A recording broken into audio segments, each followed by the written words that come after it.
পদ্মা রান্না করছে, মোহন তার জমানো সব টাকা গুনছে। শোনো, আজ একটু ভালো মাছ আনো তো, বাজারে নাকি রুই এসেছে।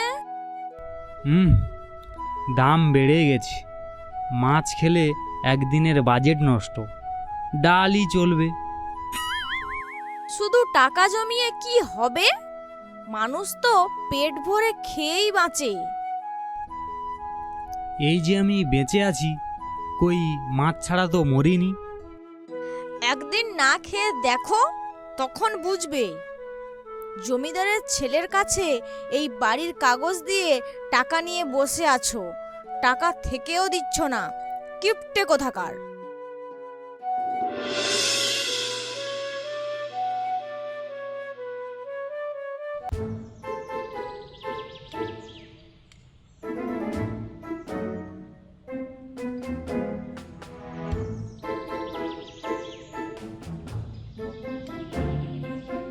কি মোহনদা, কোথায় যাচ্ছ? কোথাও না রে, এই জমিদারের বাড়িতে যাব কিছু টাকার জন্য। হাতে টাকা নেই তো তাই। টাকা ঠিক আছে, দেখি তো একটু বাজিয়ে টাকা বের হয় নাকি। তা যাচ্ছ যাও, তবে একটা খবর আছে। তা কি খবর শুনি? বলতে পারি, কিন্তু কাউকে বলবে না যে আমি জানিয়েছি। আরে না না, তুই নিশ্চিন্তে আমাকে বলতে পারিস। তা আমরা তো কাল পিকনিক করছি। বলিস কি? কোথায় করছিস কোথায়? ওই তো মনোরঞ্জনের দোকানের পাশে যে জমিটা আছে, ওখানেই তো করছি আমরা। ঠিক আছে, আমি চলে আসব। না না, শুধু আসবো বললে হবে না, সাথে 20টি টাকা এনো। কেন? 20 টাকা কেন? আমরা সবাই 20 টাকা করে চাঁদা দিয়ে তবেই না পিকনিকটা হচ্ছে। দেখো, যদি টাকা পাও তাহলে কাল এসো। আরে আমি চলে আসব। আরে তোরা চিন্তা করিস না, এমন একটা জিনিস আনবো যেটা ছাড়া তোদের চলবেই না।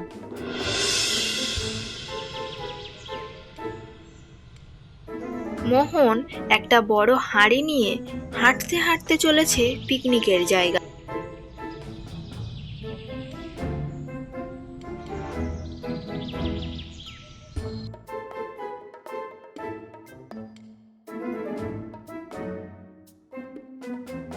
মোহন, হাঁড়িতে কি আছে? হাঁড়িটাই আমার চাঁদা, খুব দামি। রান্নার শেষে ধুয়ে মুছে ফেরত দিলেই চলবে। মানে ভেতরে কিছুই নেই? ধন্যবাদ কানাই, তুই না বললে আজ একটা ভোজ হাতছাড়া হয়ে যেত। কানাই, তুই মোহনকে ডেকে এনেছিস, মোহনের 20 টাকা তুই দিয়ে দিবি। আমরা এত সব জানি না। এই গিফটে মোহনের জন্য আমার 20 টাকা গেল। দাঁড়াও, ঠিক সুযোগ পাই এমন বাঁশ দেব না। আমাকে তো চেনো না আর।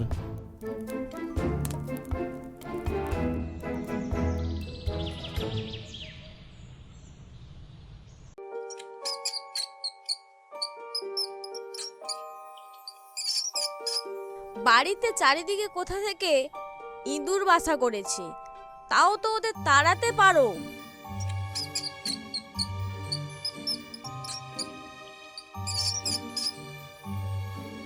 আরে আমাদের ঘরে কিছু নেই, ওরা এমনিতে কিছু খেতে না পেয়ে চলে যাবে একা একা।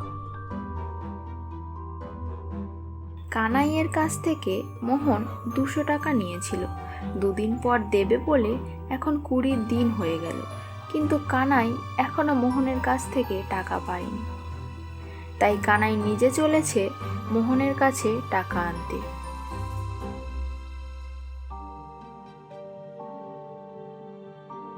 মোহন, মোহন, কে বলো তো এত আরে চিৎকার ওই করছে? মোহন, দেখো কোন পাওনাদার আবার এসেছে। মোহন, মোহন, আরে ওই মোহন।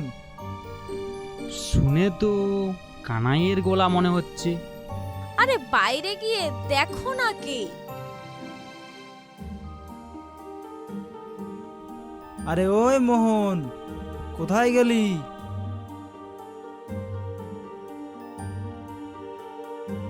তুমি যত বড় পাওনাদার হও, আমার কাছ থেকে টাকা বের করা এত সহজ নয়। কি হয়েছে? আমার ঘরের সামনে এত চিৎকার কেন? না, চিৎকার করবে না।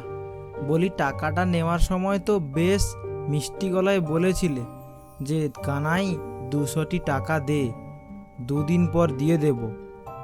এখন 20 দিন হয়ে গেল, টাকাটা দেওয়ার কোনো নামই নেই। কি 2 দিন? আমি বলেছিলাম 2 মাস পর দেব। না, 2 দিন বলেছিলে। আমার কোনো শুনতে ভুল হয়নি। 2 মাস? তোমার শুনতে ভুল হয়েছে। না না, আমার কোনো ভুল হয়নি। 2 দিন বলেছিলে। 2 মাস। 2 দিন। 2 মাস। 2 দিন। 2 মাস। বেশ, ভালো কথায় যখন দিলে না আমার টাকা, এর ব্যবস্থা আমি ঠিক করব। এই আমি চললাম জমিদার মশাইয়ের কাছে, দেখো তোমার কি হয়। তোমার কাছে তো টাকা আছে, দিয়ে দিলেই তো পারো। তোমার জন্য বাইরের লোকজনের কাছে মুখ দেখাতে পারি না। টাকা না পেয়ে কানাই চলল জমিদারের কাছে নালিশ করতে।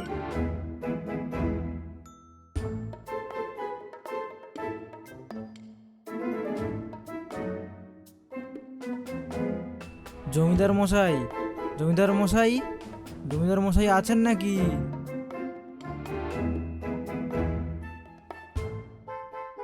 কে? কি চাই? আগে জমিদার মশাই কোথায়? বাবা একটা দরকারে পাশের গ্রামে গেছে। কর্তাবাবু, আসলে হয়েছে কি, ওই যে মোহন আমার কাছ থেকে 200 টাকা ধার নিয়েছিল। 2 দিন পর দেবে বলে এখন বলছে 2 মাস পর দেব। বলো কি মোহন? ও তো আমার কাছ থেকে 15 দিন আগে 1000 টাকা চেয়ে নিয়ে গেল। ওর বউর নাকি জ্বর বলল। সব মিথ্যে, সব মিথ্যে কথা, ওসব কিছুই নয়। আপনি কিছু ব্যবস্থা করুন, নাহলে ও তো পেয়ে বসবে। বেশ, তোমরা ওর উপর নজর রাখো, ঠিক সময় ধরবো বেটাকে।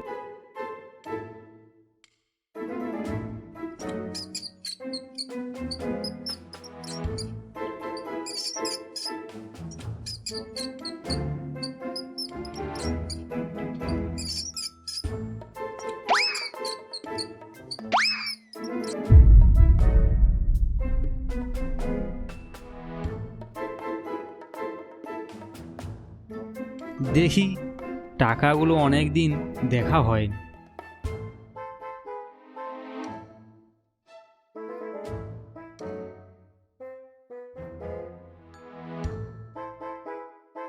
হ্যাঁ হ্যাঁ, বারবার শুধু টাকাগুলো দেখো আর রাখো।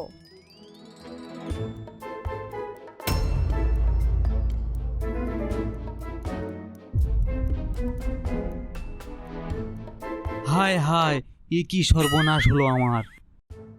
কি হয়েছে? এই কি হয়েছে বলবে তো? গিন্নি, আমাদের সব টাকা ইঁদুরে খেয়ে ফেলেছি। এবার আমাদের কি হবে গিন্নি? এতদিন তো টাকা থেকেও কোনোদিন একটু মাছ মাংস খেতে দাওনি। ওই টাকা থাকা না থাকা সমান।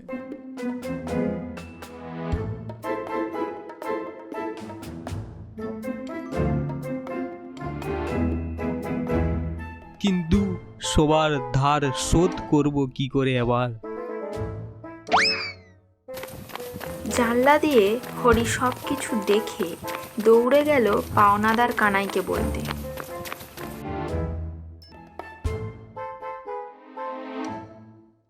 হরি সমস্ত কথা কানাইকে জানালো। তারপর কানাই সব কথা জমিদারের ছেলেকে গিয়ে জানালো।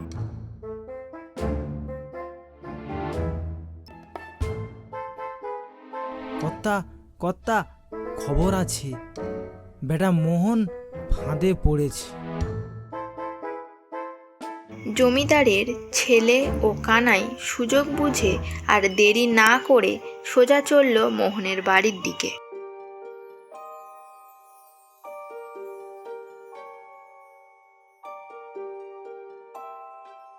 মোহন, মোহন, কোথায় গেলি? সামনে এসে দাঁড়া। আজ্ঞে কর্তা। আর কি বলবো, এক্ষুনি আমার আর কানাইয়ের সমস্ত টাকা ফেরত দে। বিশ্বাস করুন, আমার কাছে 1 টাকাও নেই। টাকা নেই না সব টাকা খেয়ে নিয়েছো? সত্যি বিশ্বাস করো, আমার কাছে 1 টাকাও নেই। দেখ মোহন, আমার টাকা এক্ষুনি আমাকে ফেরত দে, না হলে কিন্তু খুব খারাপ হবে। আমাকে একটু সময় দাও তোমরা, আমি সত্যি সব টাকা ফেরত দিয়ে দেবো। না না, অনেক সময় দেওয়া হয়েছে, আর কোনো সময় দেওয়া যাবে না। ভালোই ভালোই টাকাটা ছাড়ো তো বাবু এবার। কর্তা, একটু দয়া করো। আমাদের এই বাড়ি ছাড়া যে আর কিছুই নেই। আমাদের কাছে টাকাও নেই, সত্যি বলছি। না না, আর কিছু শুনবো না। ভালোই ভালোই এক্ষুনি আমার সমস্ত টাকা ফেরত দে, না হলে কিন্তু আমি তোর ঘরবাড়ি বিক্রি করে সমস্ত টাকা তুলে নেব। দয়া করুন কর্তা, কোথায় যাব? মরে যাব কর্তা, দয়া করুন। ঠিক আছে, বাড়ি ঘর কিছুই নেব না, আমাদের টাকা এখনই ফেরত দাও, আমরা চলে যাচ্ছি। 50টি টাকা দিচ্ছি, দয়া করে আমাদের একটু সময় দিন। 50 টাকা মাত্র? না না, 50 টাকা আমার লাগবে না। কোথায় এই জমি বাড়ি বিক্রি করে আমি দ্বিগুণ টাকা লাভ করব, তা না 50 টাকা। তাহলে মোহন টাকা দিতে পারলো না, তাই আজ থেকে এই বাড়ি আমার হলো। পাওনাদার, তুমি যত টাকা পাও আমার কাছ থেকে নিয়ে নেবে, কেমন?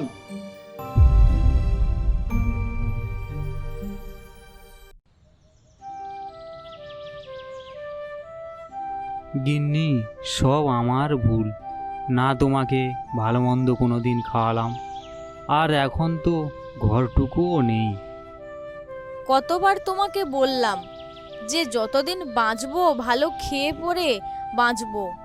তুমি যদি কোনোদিন আমার কথা শুনতে, আজ তাহলে এই দিন আমাদের দেখতে হতো না। যা হয়েছে আর ভেবে লাভ নেই। এই নাও 50 টাকা, এই দিয়ে নতুন করে আবার শুরু করি আমরা। এই 50 টাকা তুমি কোথা থেকে পেলে? আসলে তোমার টাকা থেকে সরিয়ে রেখেছিলাম, ভেবেছিলাম কোনোদিন যদি খুব প্রয়োজন হয় তখন কাজে লাগবে। আজ সেই দিন।